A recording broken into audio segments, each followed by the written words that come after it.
ಪ್ರೀತಿಯ ವಿದ್ಯಾರ್ಥಿಗಳೇ, ಈ ಒಂದು ವಿಡಿಯೋದಲ್ಲಿ ಕನ್ನಡದ ಸಮಾನಾರ್ಥಕ ಪದಗಳ ಕುರಿತು ತಿಳ್ಕೊಳ್ಳೋಣ.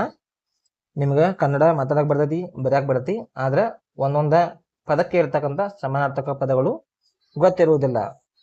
ಆದ್ದರಿಂದ ಈ ಒಂದು ವಿಡಿಯೋದಲ್ಲಿ ಕನ್ನಡದಲ್ಲಿ ಕಂಡು ಬರುವ ಸಮಾನಾರ್ಥಕ ಪದಗಳನ್ನ ನೋಡೋಣ. ಮೊದಲನೆಯದು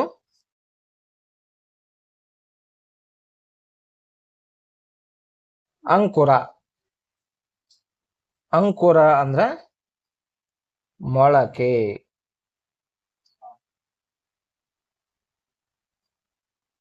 ಈಗ ನೋಡ್ರಿ, ಯಾವ್ದಾದ್ರು ಒಂದು ಬೀಜ ಮೊಳಕೆ ಹೊಡಿತೈತಿ ಅಂದ್ರ ಇಂಗ್ಲಿಷ್ ಏನ್ ಸ್ಪ್ರೌಟ್ ಹತ್ತಿ ಹೋದಲ್ಲ, ಅದಕ್ಕೆ ಯಾವ್ದಾರು ಕನ್ನಡನ್ಯಾಗ ಸಮಾನಾರ್ಥಕ ಪದ ಅಂಕುರ. ಅಂಕುರಕ್ಕ ಮೊಳಕೆ ಅಂತ ಕರೀತಾರು. ಎರಡನೆಯದು ಅಂಗಜ. ಅಂಗಜ ಅಂದ್ರೆ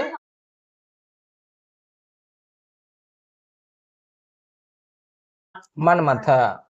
ಅಂಗಜ ಅಂದ್ರೆ ಮನ್ಮಥ, ಅಂಕುರ ಅಂದ್ರೆ ಮೊಳಕೆ. ಮೂರನೇದು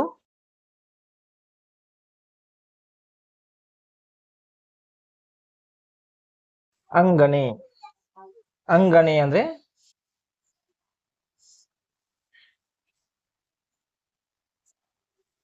ಹೆಂಗಸು. ಅಂಗಣೆ ಅಂದ್ರೆ ಹೆಂಗಸು. ನಾಲ್ಕನೆಯದು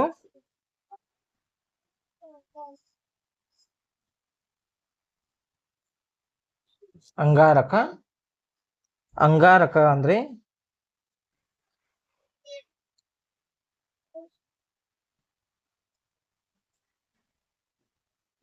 ಮಂಗಳ ಗ್ರಹ. ಇಂಗ್ಲಿಷ್ನ್ಯಾಗ ಮಾರ್ಸ್ ಅಂತ ಕರಿತೀವಿ. ಆ ಒಂದು ಮಾರ್ಸ್ ಪ್ಲಾನೆಟ್ಗೆ ಮಂಗಳ ಗ್ರಹ ತರುವ, ಅದಕ್ಕೆ ಕನ್ನಡದಲ್ಲಿ ಇರ್ತಕ್ಕಂಥ ಸಮಾನಾರ್ಥಕ ಪದ ಅಂಗಾರಕ.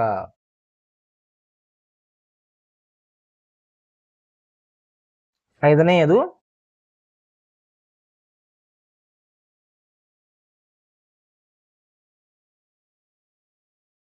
ಅಂಗೈನೆಲ್ಲಿ. ಅಂಗೈನೆಲ್ಲಿ ಅಂದ್ರೆ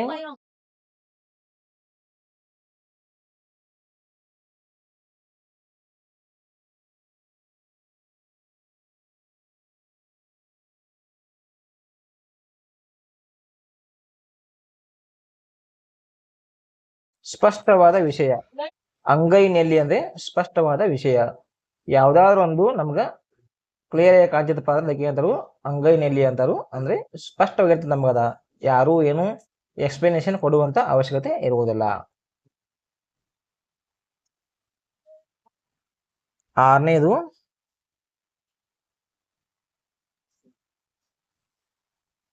ಅಂಗ್ರಿ.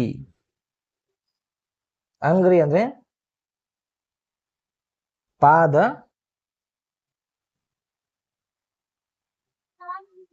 ಅಥವಾ ಹೆಜ್ಜೆ. ಪಾದ ನಾವೇನು ಫುಟ್ ಅಂತ ಕರಿತೀವಿ, ಇಂಗ್ಲಿಷ್ನಾಗ ಅದಕ್ಕೆ ಪಾದ ಅಥವಾ ಹೆಜ್ಜೆ, ಸ್ಟೆಪ್, ಇದಕ್ಕೆ ಅಂತ ಕರಿತಾರು ಅಂಗ್ರಿ ಅಂತ ಒಂದು ಸಮಾನಾರ್ಥಕ ಪದ ಐತಿ. ಏಳನೆಯದು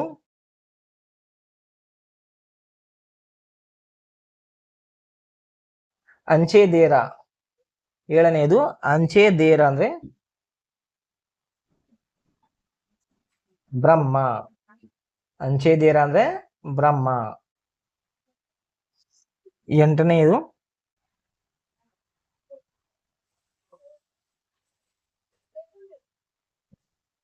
ಅಂತಃಕರಣ. ಅಂತಃಕರಣ ಅಂದ್ರೆ ಮನಸ್ಸು ಅಥವಾ ದಯೆ. ಅಂತಃಕರಣ ಅಂದ್ರೆ ಮನಸ್ಸು ಅಥವಾ ದಯೆ. ಕಂಪ್ಯಾಷನ್ ಅಂತ ಏನು ಕರಿತೇವೆ ನಾವು, ಪಿಟಿ, ಕಂಪ್ಯಾಷನ್, ಕೈಂಡ್ನೆಸ್ ಅಂತಿಲ್ಲ ಅವೇ, ಅದಕ್ಕೆ ಅಂದ್ರೆ ಕನ್ನಡನ್ಯಾಗ ಅಂತಃಕರಣ ತರು. ಇದರ ಸಮಾನಾರ್ಥಕ ಪದಗಳು ಮನಸ್ಸು ಅಥವಾ ದಯೆ. ಒಂಬತ್ತನೆಯದು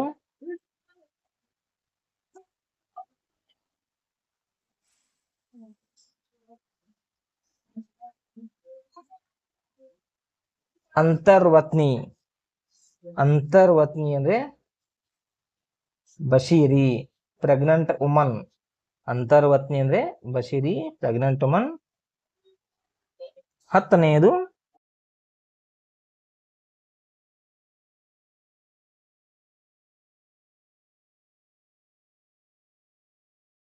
ಅಂಬುಜನಾಥ.